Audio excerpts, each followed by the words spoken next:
اعوذ باللہ من الشیطان الرجیم بسم اللہ الرحمن الرحیم وعلى سيد الرسل وخاتم الأنبياء أما بعد فأعوذ بالله من الشيطان الرجيم بسم الله الرحمن الرحيم أن تقولوا إنما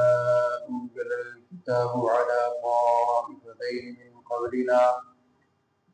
کبھی تم لوگ یوں کہنے لگتے کہ کتاب تو صرف ہم سے پہلے جو دو فرقے تھے یعنی یہودی اور عیسائی ان پر نازل ہوئی تھی وَإِذْ كُنَّا عَنْ دِرَاسَتِهِمْ لَغَافِلِينَ اور ہم ان کے پڑھنے پڑھانے سے محض بے خبر تھے أَوْ تَقُولُوا لَوْ أَنَّا أُنزِلَ عَلَيْنَا الْكِتَابُ لَكُنَّا أَهْدَىٰ مِنْهُمْ یا یوں کہتے کہ اگر ہم پر کوئی کتاب نازل ہوتی تو ہم ان سے بھی زیادہ ہدایت پر ہوتے فَقَدْ جَاءَكُمْ بَيِّنَةٌ مِّن رَّبِّكُمْ وَهُدًى وَرَحْمَةٌ بس اب تمہارے رب کے پاس سے ایک کتاب واضح اور رہنمائی کا ذریعہ اور رحمت آ چکی ہے وَمَنْ أَظْلَمُ مِمَّنْ كَذَّبَ بِآيَاتِ اللَّهِ بس اس شخص سے زیادہ کون ظالم ہوگا جو ہماری آیتوں کو جھوٹا بتلاوے وَصَدَفَ عَنْهَا اور اس سے روکے سَنَجْزِي الَّذِينَ يَصْدِفُونَ عَنْ آيَاتِنَا ہم ابھی ان لوگوں کو جو کہ ہماری آیتوں سے روکتے ہیں سوء العذاب بما كانوا يصدفون ان کے اس روکنے کی وجہ سے سخت سزا دیں گے صدق اللہ العظیم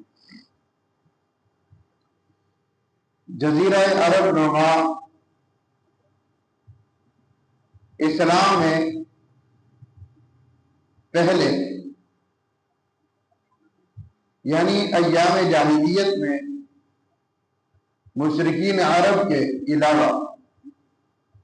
یہود و نصارہ بھی آباد تھے ان کے پاس جو کتابیں انجیل اور تورات تھی ان کی اصلی زبان عربی نہ تھی ان کی زبان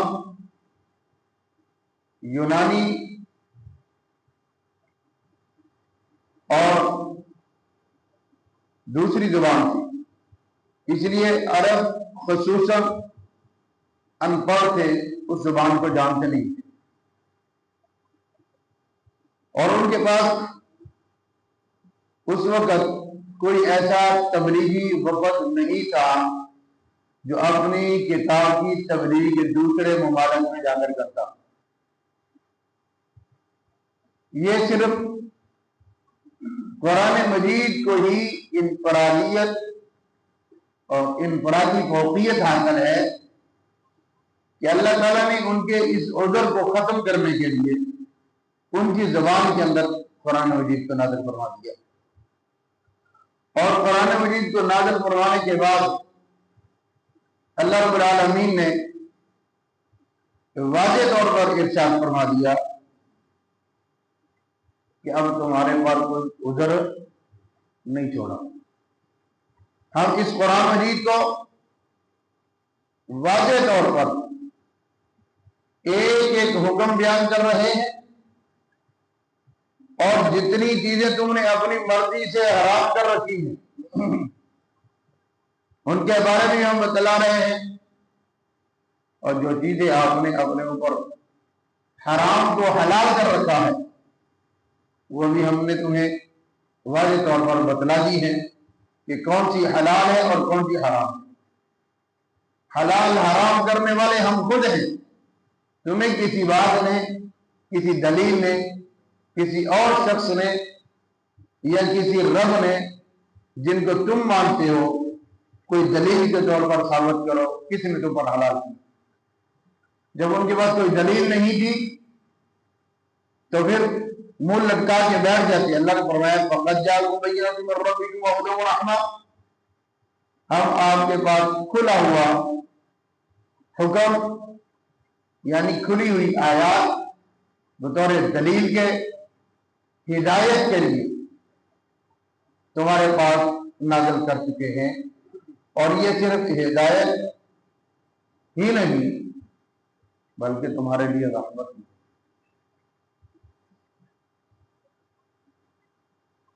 ان سب کے بعد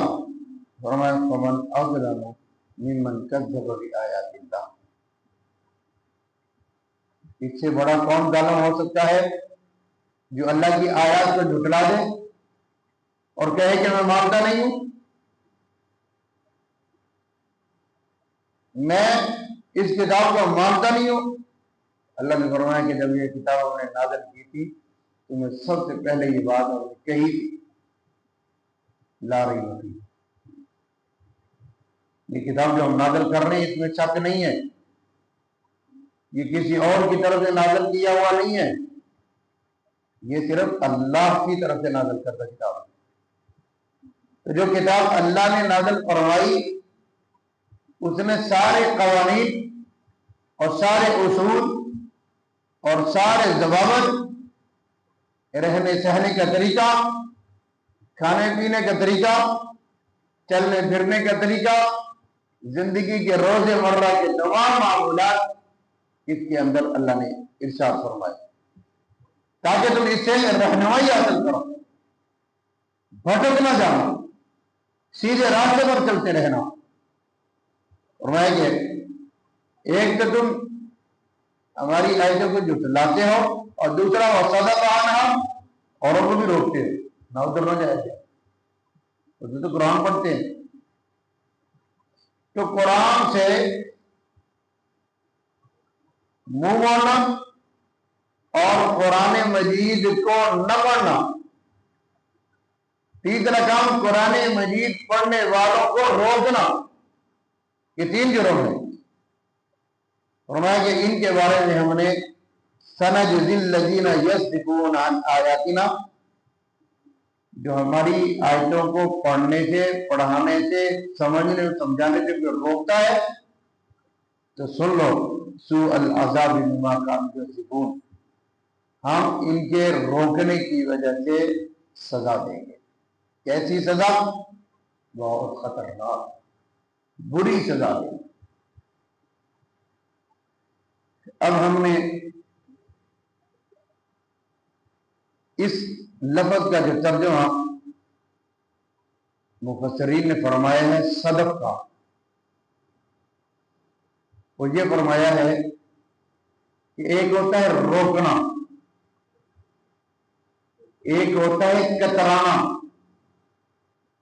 لغت کے اندر اس کا معنی کترانا کیا گیا ہے، صدق کا معنی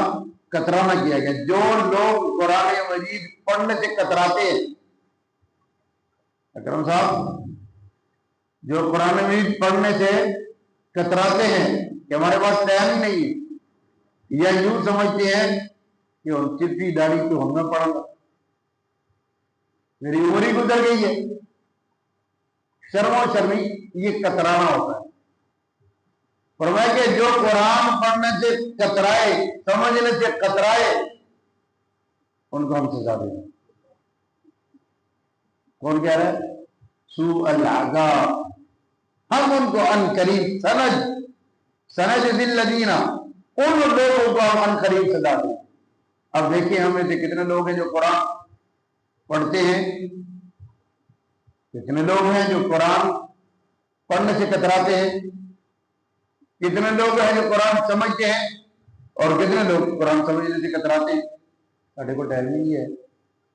مول سے ٹائم ہی بڑا لازم ہے، اس لیے ہمارے پاس تو ٹائم ہی نہیں ہے قرآن پڑھنے کے لیے۔ ان کو کہتے ہیں کترانا۔ تو سمجھ لیں کہ جس کے اندر یہ عادت اور یہ کمزوری، یہ خامی پائی جاتی ہے، وہ اپنا ملا کر لے، وہ ان میں شامل ہو جائے گا۔ اللہ رب العزت ہم سب کو قرآن مجید پڑھنے والوں میں، پڑھانے والوں میں، سمجھنے والوں میں اور سمجھانے والوں میں شامل فرما لے، کیونکہ جناب رسول اللہ صلی اللہ علیہ وسلم نے ارشاد فرمایا ہے کہ تم میں سے بہترین انسان وہ ہے،